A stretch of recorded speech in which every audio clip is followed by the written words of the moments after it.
बिनविरोध निवड करण्यात आली आहे। यानंतर आवाजी मतदानातून राम शिंदे यांची एकमताने निवड करण्यात आली।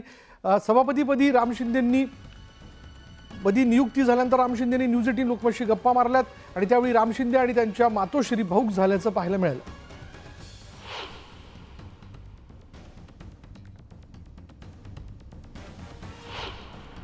नवनियुक्त सभापती राम शिंदे आपल्या सोबत आहेत। अखेर पराजयानंतर देखील एक मोठी जबाबदारी सभापती म्हणून निवड। निश्चितच राज्याचे आदरणीय मुख्यमंत्री देवेंद्रजी फडणवीस साहेब यांनी महायुतीचा निर्णय म्हणून दोन्ही उपमुख्यमंत्री आणि तिन्ही पक्षांनी निर्णय केला।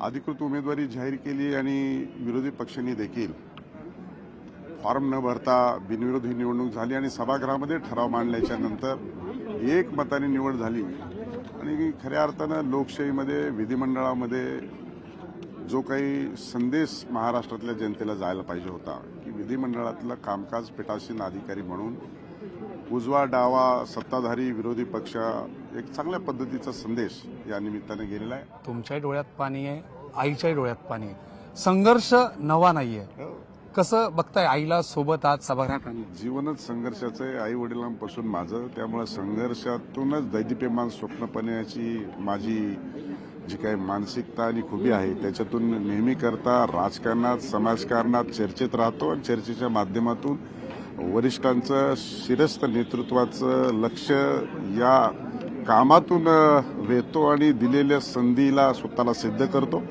प्रामाणिकपणा आणि नेतृत्वाचा विश्वास या जोरावरती निश्चित स्वरूपामध्ये सातत्यानं मला वेगवेगळ्या स्थानावरती काम करण्याची संधी मिळाली।